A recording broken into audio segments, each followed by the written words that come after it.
नमस्कार, स्वागत, वेलकम। आप देख रहे हैं आपका प्रोग्राम कहानी कुर्सी की। मैं हूं सौरभ शर्मा, आपके साथ चारों मेहमान रोज की तरह प्रोग्राम में आ चुके हैं। हर्षवर्धन त्रिपाठी जी, विजय त्रिवेदी जी, कोमोडोर एस बहल और समीर चौगांवकर साहब हमारे साथ। बहुत स्वागत आप लोगों का। खबरें बहुत सारी हैं।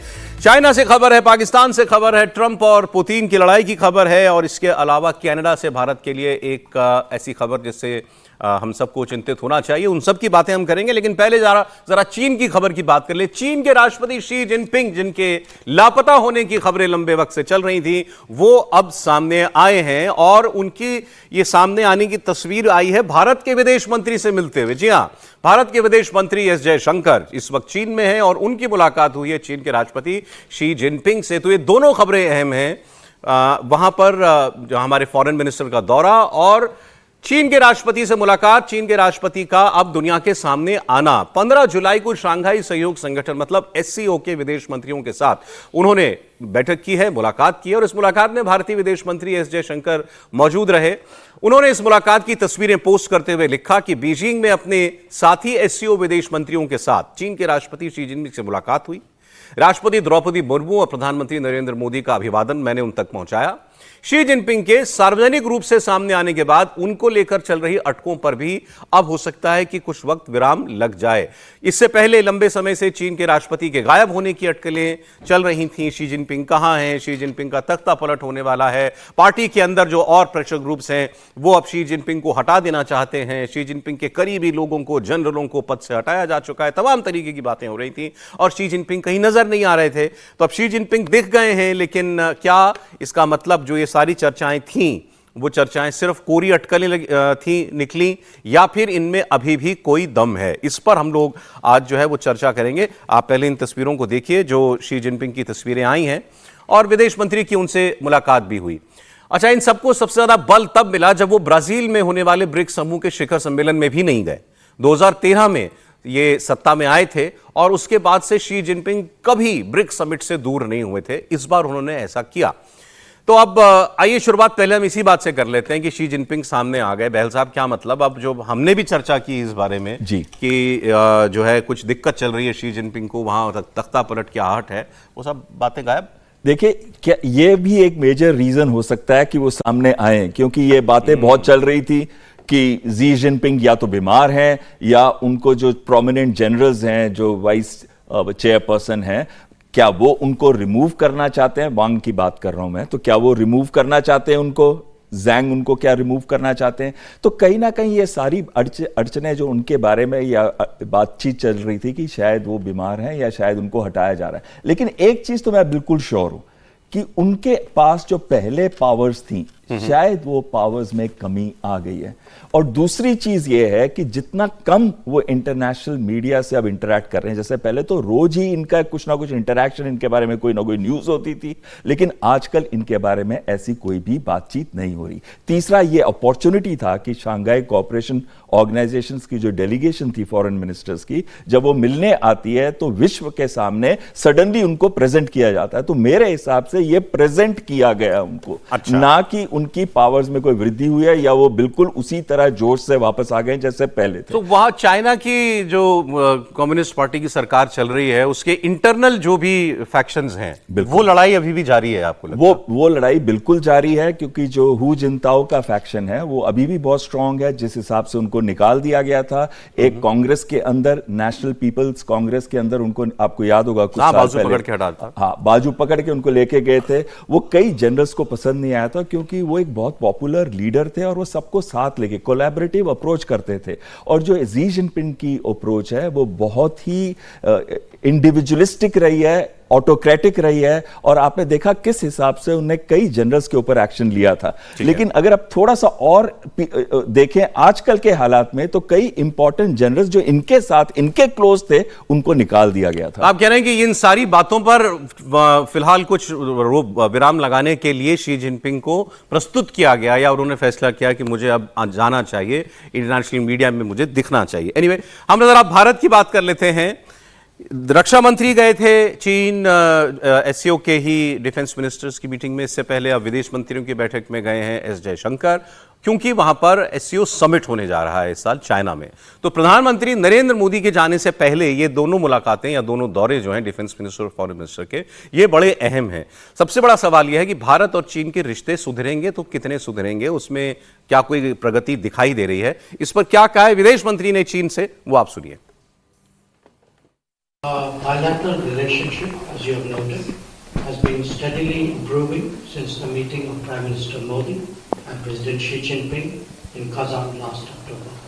I'm confident that my discussions on this visit will maintain that positive trajectory. The 75th anniversary of the establishment of our diplomatic relations. The resumption of the Kailash Mansarovar Yatra is also widely appreciated in India. Continued normalization of our ties can produce mutually beneficial outcomes. The international situation, as we today, as neighboring nations, major economies, an open exchange of views and perspectives between India and China is very important. तो आपने विदेश मंत्री की जो बात सुनी, उन्होंने x पर पोस्ट भी किया है इस मुलाकात को लेकर के। आप अगर देखें तो जो टोन भारत की है वो टोन है रिकंसिलिएशन की, कि रिश्ते बेहतर हों, हम अपने रोड ब्लॉक्स जो रिश्तों में हैं उनको दूर करें। तो भारत चीन के साथ संबंध सुधारना चाहता है, ये हमारा पक्ष है। लेकिन क्या चीन ऐसा चाहता है? त्रिपाठी जी। नहीं, बिल्कुल चीन भी वही चाहता है। चीन के पास भी कोई और विकल्प नहीं है। और जिस कैलाश मानसरोवर यात्रा का जिक्र कर रहे हैं डॉक्टर एस जयशंकर, 5 साल बाद शुरू हुई है। बाकायदा चीनी विदेश मंत्रालय ने भारतीय पत्रकारों को वहां ले जाकर एक तरह से कहें कि जो फैसिलिटेट करना होता है वो किया। और चीन के विदेश मंत्रालय की तरफ से छोटे छोटे वीडियोज बनवाए गए, जिसको हम प्रोपेगेंडा वीडियो कहें या जो भी कहें, पॉजिटिव मैसेजिंग के लिए वो इस्तेमाल किया गया। पिछले कुछ समय में चाइनीज जो स्पोक्स पर्सन है वो लगातार इस तरह के बयान दे रहे हैं कि भारत और चीन ये बरसों पुरानी सभ्यता है, हमारे बीच में किस किस तरह के रिश्ते हैं। वो बीच बीच में एक आध ऑन ऑफ छोड़ दें, कुछ कभी तिब्बत पर और दलाई लामा पर। तो पिछले करीब 6 महीने से लगातार चीन की तरफ से एक अच्छा संकेत दिया जा रहा है। आपने वीडियो वाली बात जो बताई, किसके वीडियोस बना के डाले जा रहे हैं? जो कैलाश मानसरोवर पूरा इलाका है उसके वीडियोस बनाए गए। चीनी मीडिया डाल रहा है। चीनी मीडिया डाल, चीन के स्पोक्स पर्सन बाकायदा जो चाइनीज एक्सटर्नल, मतलब वो भी इस बात को आगे मतलब दिखाना चाहते हैं, वो दिखाना चाहते हैं और वो ये बता रहे हैं कि कैसे क्या कुछ है, वो उसको बहुत ज्यादा पुश कर रहे हैं। और उसके पीछे सबसे बड़ी वजह तो यही है कि जिस तरह से अमेरिका ने एक अनप्रेडिक्टेबल से ट्रंप दिख रहे हैं दुनिया भर में जो उनकी स्थिति है, तो चीन के लिए भी इतना आसान तो नहीं है ना। और अगर एक चीज ध्यान से देखें, क्योंकि चीन की फितरत खराब है, कम्युनिस्ट कंट्री है, उसमें भी वो डिक्टेटर है, अगर डेमोक्रेसी होती तो शायद कुछ बात बनती। उसको अगर आप यूं देखें कि लगभग 150 करोड़ के दो देश हैं आबादी के लिहाज से। 300 करोड़ अगर हो गया, दुनिया में 800 करोड़ और 300 करोड़, ये तो इतनी बड़ी ताकत है कि किसी को भी झुका सकते हैं। लेकिन चूंकि ये दोनों लड़ते हैं तो अमेरिका को भी एक लाभ मिलता है। ये दोनों लड़ते हैं तो दुनिया के जो दूसरे देश हैं वो भी थोड़ा सा संतुलन करने की कोशिश करते हैं। ये बात चाइना को भी समझ में आ रही, क्योंकि वो ढलान पर है, उसकी बहुत सी चीजें कट रही हैं। और भारत को तो इसलिए समझ में आ रही कि भारत ऊपर जा रहा है, उसको लगता है कि कहीं भी कोई एक छोटी सी गलती उसको फिर इंडिया के लिहाज से देखें तो भाई हमें चीन के साथ झगड़ा करके क्या हासिल होने वाला है? कुछ भी नहीं। हम तो चाहेंगे कि उससे हमारे बेहतर संबंध हो, लेकिन इस बीच भारत की मैसेजिंग भी, मैंने आपसे कहा कि हम लोग बड़ा पॉजिटिव टोन दिखा रहे हैं, लेकिन एक आध जगहों पर हमने मिक्स्ड मैसेजिंग भी की है। अभी दलाई लामा का जो जिक्र हुआ, दलाई लामा का जन्मदिन, दलाई लामा के जन्मदिन के अंदर हमारे कैबिनेट मिनिस्टर का जाना, प्रधानमंत्री का उनको जन्मदिन की बधाई देना और दलाई लामा का लद्दाख का दौरा करना, ये सारी बहुत बड़ी बातें हैं और ये चीन को बहुत चुभी होंगी ये सारी बातें। सर देखिए, अभी जो जिनपिंग से मुलाकात हमारे विदेश मंत्री जी की हुई है, सुबह सुबह उन्होंने ट्वीट किया था कि भाई मुलाकात हो गई। तो एक तो ये अच्छी खबर है, जैसे कि हम लोग विश्व बंधुत्व और कल्याण की बात करते हैं, तो शी जिनपिंग स्वस्थ है, ये भी हम सब लोगों के लिए अच्छी बात है कि ठीक है स्वस्थ हैं। अब वो गायब थे और मैं बहल साहब की इस बात से सहमत हूँ कि उन्हें पेश किया गया है। और इससे बेहतर मौका कब हो सकता है कि जब एससीओ के सारे विदेश मंत्री हों, तो diplomatically this is the good time to present him. तो ठीक है, अभी उनके नियंत्रण में ऐसा चल रहा है, नहीं तो कोई ज़रूरत भी नहीं थी इस तरह की। एससीओ की बैठक में वो जब हो जाता और जब मुलाकात होती तो मुलाकात हो जाती, लेकिन जिनपिंग के साथ उनके पिक्चर दिखाना और उनकी मुलाकात करना ये बता रहा है कि वहां पर जरूरत है उनको ये बताने की सब कुछ ठीक ठाक है। मोदी जी का दौरा होगा फिर मतलब चीन का समिट में? अब ये एससीओ की समिट के बाद, विदेश मंत्री जी की बैठक के बाद, क्योंकि ये विदेश मंत्री जी की बैठक ही समिट को लेकर है, एक तरह से समझना चाहिए। तो यहाँ पर कितनी प्रोग्रेस होती है वो तय करेगा कि हमारे प्रधानमंत्री का वहाँ पर एससीओ समिट में दौरा होता है कि नहीं होता। मुझे लगता है कि दौरा होगा ही संभावना, क्योंकि हम रिश्ते ठीक करना ही चाहते हैं और चीन की तो मजबूरी भी है। 100 करोड़ का ट्रेड डेफिसिट हमारा है, तो इसका मतलब 100 करोड़ उनको उसके खाते में जा उसके खाते में जा रहा है ना। 100 बिलियन डॉलर जो है सॉरी, तो 100 बिलियन डॉलर का जो ट्रेड डेफिसिट है वो तो उनके खाते में जा रहा है, उसका फायदा उनको है। गलवान के बाद अभी तक में कोई बहुत बड़ा फ्रैक्शन उस तरह से नहीं हुआ। और ये जो आप तिब्बत की बात कर रहे हैं, तिब्बत पर तो हम दोनों का स्टैंड क्लियर है और ये केवल एक डिप्लोमेटिकली हम लोग पेश करते हैं, उसमें कोई पोस्चरिंग है, उससे कोई फर्क पड़ नहीं रहा। लेकिन अभी गलवान के बाद ऑफ सिंदूर में जो चीन ने पाकिस्तान की मदद की है वो तो एक फैक्टर है ही। क्या आपको लग रहा है कि भारत अब उसे भी इग्नोर करने के लिए तैयार है संबंध सुधारने के लिए? नहीं, मुझे लगता है भारत उसे इग्नोर नहीं करेगा, उससे अलर्ट जरूर रहेगा। और सिर्फ ऐसा नहीं कि पाकिस्तान को सपोर्ट कर रहा है, चीन तो बांग्लादेश को भी सपोर्ट कर रहा है। कहा जा रहा है कि चीन ने म्यांमार में अंदर जो उल्फा के उग्रवादी है उनको हथियार और ट्रेनिंग चीन में बुला कर दी और वो भारत के अंदर जो असम में गतिविधियां बढ़ाने की कोशिश कर रहे थे। तो भारत इस बात को जानता है कि भाई जब भी जरूरत पड़ी है भारत को कमजोर करने की, चीन ने विद्रोही गुटों को मदद की है या दुश्मन देशों को मदद की है। लेकिन अब परिस्थितियां जिस तरह से ट्रंप अनप्रेडिक्टेबल राजनीतिज्ञ बन गए, अमेरिका के राष्ट्रपति, चीन और अमेरिका के बीच संबंध जिस तरीके से तनाव है, भारत और अमेरिका के बीच में जिस तरीके से अभी तनाव है, जैसे अमेरिका और चीन के बीच में खुला तनाव है, ऐसे भारत के बीच में नहीं है। 9 तारीख की डेडलाइन दी थी ट्रंप ने कि भाई भारत के साथ एक समझौता होना चाहिए व्यापार ट्रेड को लेके, अभी तक वो हुआ नहीं है। तो अंदर बातचीत चल रही है लेके। तो मुझे ऐसा लग रहा है कि भारत भी इस बात को समझता है और चीन भी इस बात को समझता है कि दोनों पड़ोसी है, दोनों आर्थिक ताकत है, दोनों बड़े देश है, तो दोनों को मिलकर चलना चाहिए। और जो द्विपक्षीय वार्ता में जो गतिरोध है उन्हें दूर कर हम क्या नया बिजनेस कर सकते हैं और अमेरिका के बिना भी अपने व्यापार को कैसे बढ़ा सकते हैं, दोनों की भी लगता है इस समय मजबूरी है। और भारत तो वैसे भी सबके साथ संबंध बेहतर करने की कोशिश करता है और उम्मीद कीजिए कि ऐसा ही होगा। कोई कमेंट है मगली? जी एकदम सकारात्मक दिशा में प्रोग्रेस कर रही है हमारी रिलेशनशिप, ये कहा है हमारे फॉरेन मिनिस्टर ने, बिल्कुल सही कहा है। जैसे कि अक्टूबर 2024 के अंदर इतना बड़ा एग्रीमेंट हुआ था जिसमें पेट्रोलिंग डेमचौक और एक और जगह है उसमें इतनी प्रॉब्लम थी वहां पे, तो वो सारी प्रॉब्लम्स दूर हो गई। अब ज्वाइंट पेट्रोलिंग चल रही है वहां पे और ज्वाइंट पेट्रोलिंग का मतलब है अलग अलग टाइम पे हमने डिसाइड किया। लेकिन साथ में मैं ये कहना चाहूंगा कि हमारे फॉरेन मिनिस्टर ने 2-3 चीजें और बड़ी महत्वपूर्ण कही थी वहां पे। पहली चीज कही थी जो ट्रेड रिस्ट्रिक्टिव पॉलिसीज चीन फॉलो कर रहा है, यानी कि जो हमारी सेंसिटिविटी है रेयर अर्थ मैग्नेट्स के ऊपर और साथ में जो हाई यील्ड फर्टिलाइजर्स हैं जो चीन हमको नहीं दे रहा, उसके बारे में उन्होंने वो अपना रिक्वेस्ट को किया। और साथ में ये भी कहा कि जो ट्रैवल एक दूसरे कंट्रीज के अंदर जो चीन चाहता है कि डायरेक्ट फ्लाइट्स हो दोनों के बीच में, तो शायद उस पर भी प्रोग्रेस होगा आने वाले समय में। चलिए आइए अब पाकिस्तान की बात करते हैं। मैंने आपको कल एक खबर बताई थी कि पाकिस्तान की सेना के एक पूर्व अधिकारी ने मेजर माफ कीजिएगा आदिल राजा जो बागी हो गया है, विदेश में रहता है, उसने कहा कि आसिम मुनीर ने, मतलब वहाँ की फील्ड मार्शल ने ये अपने डीजी आईएसआई को, वो भी आसिम मलिक, तो इसको टास्क दिया है कि भारत में आतंकवादी हमले कराओ अपने प्रॉक्सीज के जरिए। तो मतलब ये दो आसिम मिलकर एक आतंकी प्लान बना रहे हैं, आसिम मुनीर और दूसरा डीजी आईएसआई आसिम मलिक। दोनों के लिए लश्कर ए तैयबा और जैश ए मोहम्मद ये टूल्स हैं और इनके आतंकवादी वो जो चाहेंगे वो करने के लिए हमेशा तैयार रहे और उन्होंने भारत में कई हमले किए हैं। अगस्त में दिल्ली और मुंबई में आतंकी हमले का इन लोगों ने एक प्लान बनाया, ये आदिल राजा ने कहा। अब ये जानकारी पाकिस्तान का एक रिटायर्ड मेजर दे रहा है जिसके सोर्सेज हैं, वो कहता है आईएसआई में और पाकिस्तान की आर्मी में, तो उसकी बात को यूं ही इग्नोर नहीं किया जा सकता। कल ही मैंने आपको खबर बताई थी, आज मैं आपको आदिल राजा का बयान सुनाने जा रहा हूं। अच्छा, वो इंटरेस्टिंग इसीलिए भी है क्योंकि वो एक और पाकिस्तान के रिटायर्ड आर्मी पर्सन से बात कर रहा था और उसने कहा कि मेरे सोर्सेज ने बताया है कि आसिम मलिक को कहा है आसिम मुनीर ने कि हमला कराओ भारत में, बदला लो बलूचिस्तान में जो हमले हो रहे हैं उसका। तो वो व्यक्ति दूसरा पूछता है कि भाई आसिम मलिक ऐसा क्यों, आसिम मुनीर ऐसा क्यों चाहेगा, वो क्यों भारत के साथ रिश्ते खराब करना चाहेगा, और भारत तो कह चुका है कि भाई हमला हुआ तो मैं भी हमला करूंगा। तो उसका जवाब बड़ा इंटरेस्टिंग है, आप सुनिए।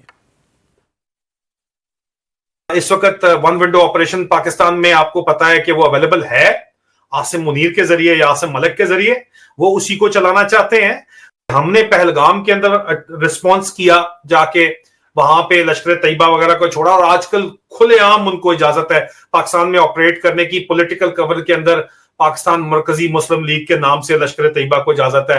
पहले उन्होंने एमएमएल नाम की एक पार्टी बनाई थी, उनको उन्होंने एक्सेप्ट नहीं किया, लेकिन पीएमएमएल को इन्होंने एक्सेप्ट कर लिया, क्योंकि अब वही काम, और ये कोई नई चीज नहीं है सर। आपको भी पता है मुशर्रफ दौर से पहले टिट फॉर टैट रिस्पॉन्स होता था। अब जैसे वो करते थे, यहाँ से हम करते थे। हाँ, तो उसी में 26/11 वगैरह हुआ है, तो उसी चक्कर में, उसी आइडियोलॉजी के तहत मुला मिलिट्री अलायंस को रिवाइव करके, लेकिन सर वो हालात अब रह नहीं गए।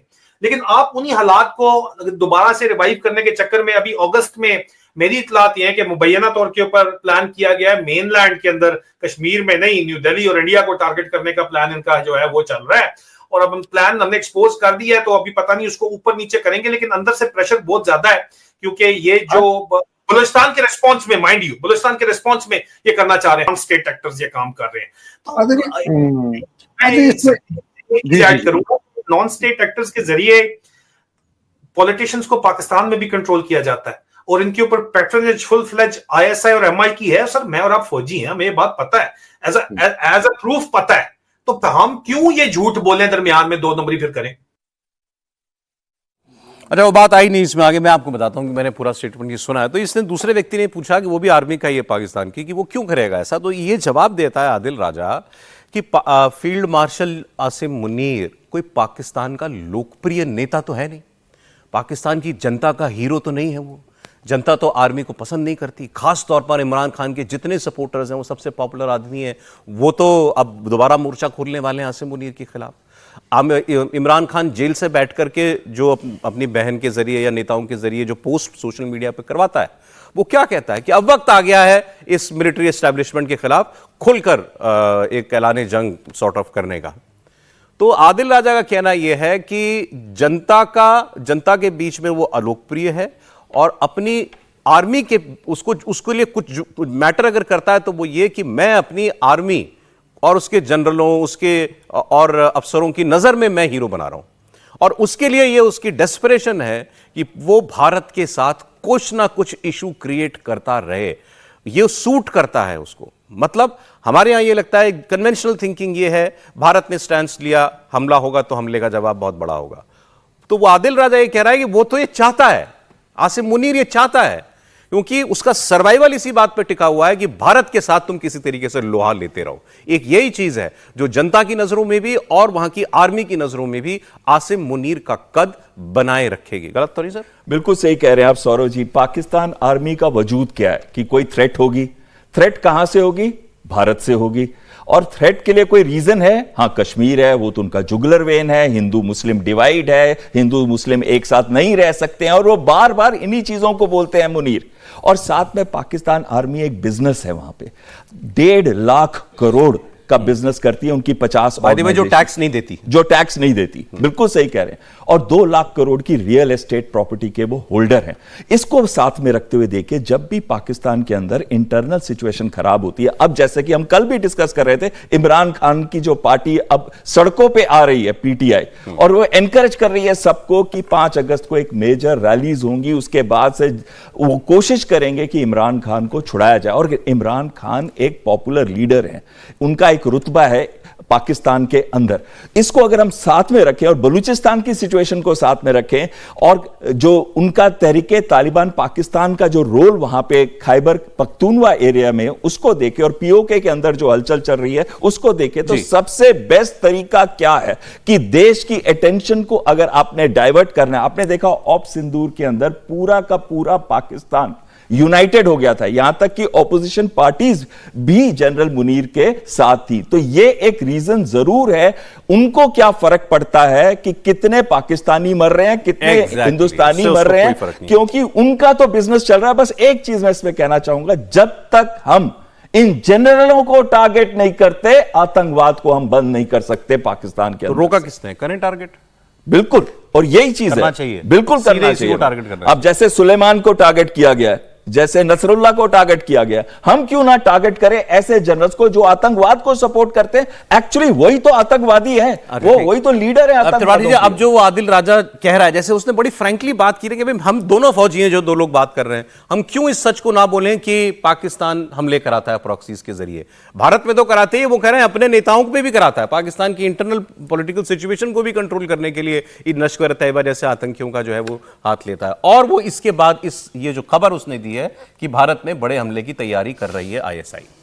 नहीं, देखिए उस पर तो हमारी एजेंसियों को और सरकार को, सेना को बहुत सतर्क रहना होगा। जो आदिल कह रहे हैं उसको यूं भी तो बहुत आसानी से समझा जा सकता है कि पिछले कुछ समय में जो पाकिस्तान में नेता बना वो कुछ समय के लिए परिदृश्य से गायब रहा, लगा कि जैसे आईएसआई ट्यूटोरियल चला रही है और उसके बाद अचानक एक मुद्दा बनता है और उसमें वापस आता है।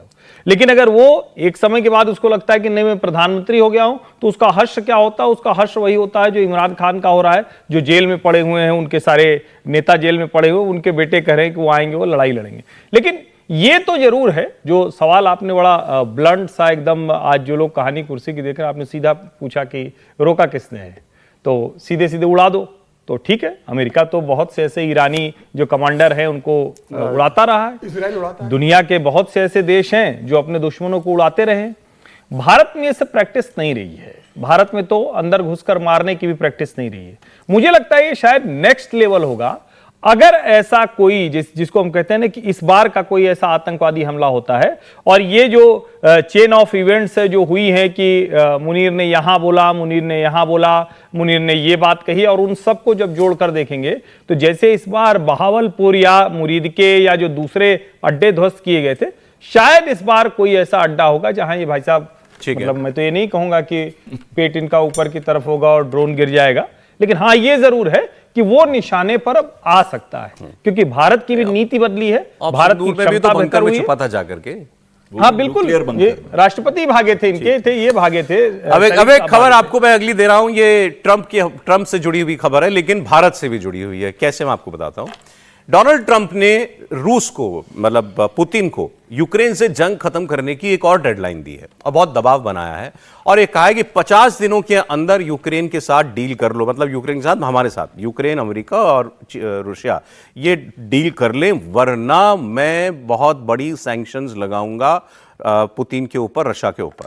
और उन्होंने ये भी कहा कि मैं बहुत नाखुश हूं पुतिन के रवैये से, क्योंकि पुतिन अब किसी की बात नहीं सुन रहे हैं। पुतिन ने कोई इंटरेस्ट नहीं दिखाया युद्ध खत्म करने में। फोन पर वो कुछ और कहते हैं, अच्छी अच्छी बातें करते हैं, और उसके बाद जाकर के बॉम्बिंग कर देते हैं कीव के ऊपर, यूक्रेन की राजधानी के ऊपर। लेकिन जो इन्होंने इस बार शब्द इस्तेमाल किए वो सुनिए।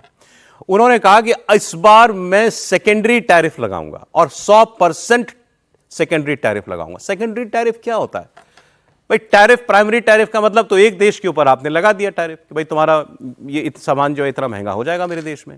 सेकेंडरी टैरिफ क्या है?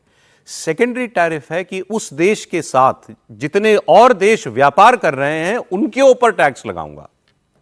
मतलब रशिया से जो जो भी देश, हम भी व्यापार करते हैं, हम तेल खरीदते हैं उससे, जैसे बहुत तेल खरीद रहे हैं आजकल हम, तो अब रशिया ये कह रहा है कि मैं, भारत और ऐसे जितने देश होंगे, नाम नहीं लिया भारत का, लेकिन सेकेंडरी टैरिफ का मतलब ये है अब मैं इन देशों के ऊपर टैक्स लगाऊंगा अगर इन्होंने रशिया के साथ व्यापार बंद नहीं किया तो उनका कहना यह है कि अब हम जो इकोनॉमिक सोर्स है जिसके दम पर ये लड़ाई खींच पा रहे हैं पुतिन, उस पर प्रहार करो।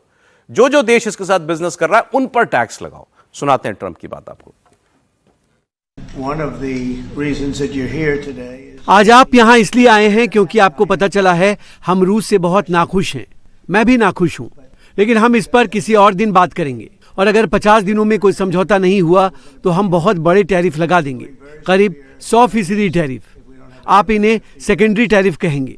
आप जानते हैं इसका क्या मतलब है, लेकिन आज हम किसी और चीज़ पर बात करने वाले हैं। और जैसा कि आप जानते हैं, हमने रूस और यूक्रेन के साथ इस युद्ध पर करीब 350 अरब डॉलर खर्च किए हैं। ये मेरा युद्ध नहीं था, ये बाइडेन का युद्ध था।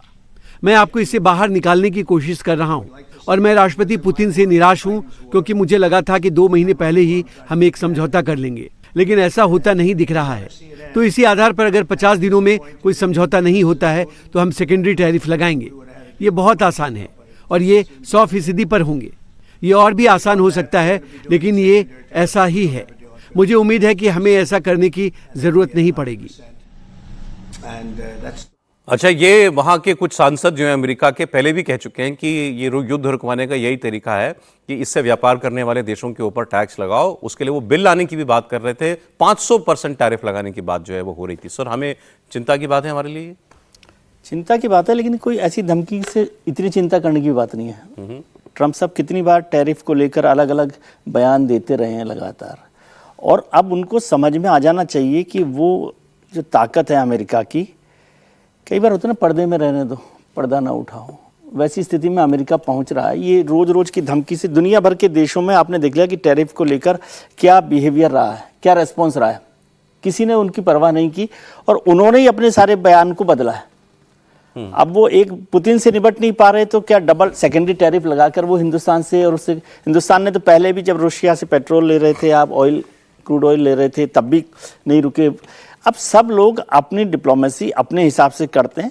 ये ठीक है कि ट्रेड और टैरिफ जो है बहुत सारी बातें, और एक ये डिप्लोमेटिक प्रेशर के तौर पर, या जो पहले होता था कि युद्ध की तरह से, उसके बजाय ये युद्ध जो है, टैरिफ युद्ध जो है वो चलता है। लेकिन मुझे नहीं लगता, नहीं, डेडलाइन तो बढ़ जाती है। 50 दिन की डेडलाइन दी है पुतिन को, वो तो फिर 50 दिन और दे सकते हैं। अच्छा, लेकिन मुझे नहीं लगता कि कोई इससे, न तो पुतिन पीछे हटने वाले हैं और न हिंदुस्तान को तो इसकी ज्यादा चिंता हमारे लिए करने कोई अर्जेंट कंसर्न की मुझे नहीं लगता, चीज नहीं है। मुझे समीर जी, देखिए, अभी ट्रम्प साहब कह रहे थे कि मैं पुतिन से निराश हूं। आधी दुनिया तो ट्रम्प से भी निराश है, जिस तरीके से वो ट्रैफिक सब वो पे तो लगा दादा रहे हैं। समझता है ना, लेकिन अपने आप को सर, लेकिन होते रहो आप निराश। ठीक है ना, आप लगा दीजिए 50% टैक्स। अभी आपने कहा है कि भाई 50 दिन का समय दे रहे हैं, मैं उसके बाद 100% टैक्स लगाऊंगा। 50 दिन के बाद आप फिर डेडलाइन बढ़ा दोगे। आपने दुनिया के तमाम देशों पर जो टैरिफ लगाया था, ट्रम्प टैरिफ, आपने 1 अगस्त की डेडलाइन दे दी है। 1 अगस्त को आप कह दोगे हमारी बातचीत चल रही है, हमने लेटर भेजा है, मीटिंग हो रही है, फिर आप 15 दिन बढ़ा दोगे। और रशिया और रूस अब उस स्तर पर पहुंच गया कि पुतिन अब बहुत अमेरिका को गंभीरता से नहीं लेता है। जिस स्टेज पे वो चलेगा, या तो वो कह देगा ठीक है आपको जो करना है आप करो, मैं देख लूंगा, या तो रशिया इस मामले में बातचीत करके मामले को सुलझाने की कोशिश करेंगे, 50 दिन के अंदर मामले को निपटा देंगे। यूक्रेन से उनको जो हिस्सा लेना है वो जीत कर अपने कब्जे में कर लेंगे। या मुझे लगता है कि चीन उनको जो समर्थन दे रहा है, यह लड़ाई या तो बहुत बढ़ेगी या खत्म होगी। अब ये नॉर्मल स्थिति रहने वाली नहीं है 50 दिन के बाद। किया क्या, धमकी तो दी है रशिया को और हमको लपेट लिया साथ में। अब क्या किसी भी सूरत में कोई इंडिकेशन पुतिन की तरफ से आ रहा है क्या कि वो युद्ध रोकने वाले हैं? देखिए, 50 दिन क्यों दिए गए? अभी एक दिन पहले, कुछ दिन पहले जो बात हुई थी ट्रंप की फोन कॉल से, नियरली 1 घंटे की बात हुई पुतिन से, तो उन्होंने कहा मैं उससे कॉल से बहुत निराश हूं। मुझे तो क्या लग रहा है कि इनकी कोई डील हो गई है कि 50 दिन के अंदर रशिया को मारने दो, यूक्रेन को, उसको अपने ऑब्जेक्टिव्स को अचीव करने दो, और उसके बाद मैं कहूंगा मैंने युद्ध रुकवाया है। और साथ में मैं अपनी मिलिट्री इंडस्ट्रियल कॉम्प्लेक्स का सामान बिकवाऊंगा नाटो को, जो नाटो आर्म्स देगा यूक्रेन को, तो सभी का फायदा है। ट्रंप का फायदा, ट्रंप की कंट्री का फायदा है। ये तो बड़ी विरोधाभासी बात है कि आप पुतिन से कह रहे हो 50 दिन में युद्ध रोको, और खुद कह रहे हो कि मैं रशिया को हथियार दूंगा, यूक्रेन को हथियार दूंगा। इन्होंने मंजूरी दे दी हथियार देने की। बिल्कुल, और साथ में कैसे दी है कि पैसा इनको मिलेगा नाटो से, और नाटो देगा उसको हथियार, चाहे वो पैट्रियट है या 155 मिलीमीटर शेल है या दूसरे हैं। लास्ट चीज मैं स्पेसिफिक ये कहना चाहता हूं कि फायदा इस समय पुतिन को है, और ये वॉर मैं देख रहा हूं धीरे धीरे प्रोग्रेस कर रहा है टुवर्ड्स पीस, और वो पीस होगी 50 दिन के अंदर। त्रिपाठी जी, एक आपका कमेंट इस पर कि क्या रशिया से व्यापार करने का हमें कोई खामियाजा भुगतना पड़ सकता है? नहीं, देखिए, अभी तो ऐसी कोई गुंजाइश नहीं दिखती है, और अगर ये इसी तरफ जाएगा तो मैं अभी तक के जो ट्रंप के लगभग उन्होंने 1 दर्जन देशों पर टैरिफ लगाया है, यूरोपीय यूनियन पर भी टैरिफ प्रपोज कर दिया है 30% का, और उसके बाद जो वहाँ की यूरोपीय यूनियन कमीशन के जो चेयरपर्सन हैं और जो फ्रांस के इमैनुअल मैक्रोन, उनका जो रिस्पांस रहा है, क्योंकि ट्रेड डील ही उनसे भी चल रही है। दरअसल ट्रंप बड़ा विचित्र व्यवहार कर रहे हैं, सबसे वो ट्रेड डील कर रहे हैं और धमका लगातार रहे हैं कि कोई तो उनकी धमकी से डर जाए। अब ये जो भारत का मसला है, 9 जुलाई लास्ट डेट थी, अभी वो डेट बढ़ाकर कर दी गई है 1 अगस्त, यानी खुद ट्रंप ने उसको कहा कि उसके बाद उन्होंने कहा कि ये फाइनल है, अब हम इसमें कोई बदलाव नहीं करेंगे। ये दरअसल सारा मसला वही है कि करीब जो 7-8 बड़े आर्टिकल्स हैं या कहें कि सेक्टर हैं भारत के लिहाज से, उसमें वो अपना एक दखल कर लें, अपना जो टैरिफ है उसको लोअर कर लें। ये सारी एक्सरसाइज इसकी है, और इस पर बड़ा साफ है, अगर यूरोपीय यूनियन, चाइना, भारत, दूसरे सारे देशों पर ये ऐसे टैरिफ लगा देंगे तो फिर अमेरिका किसके साथ कारोबार कर रहा होगा, ये भी तो बड़ा मसला है ना। कहने को 192 देश है, लेकिन यही तो 4-6-10 समूह हैं जो दुनिया में ट्रेड को कंट्रोल करते हैं, और चाइना, यूरोपीय यूनियन और भारत, ये उसमें सबसे महत्वपूर्ण है। तो मुझे लगता है इतना आसान उनके लिए नहीं होने वाला है। ठीक है, हाँ, ये कौन सा मार्स पे जाके व्यापार करेंगे?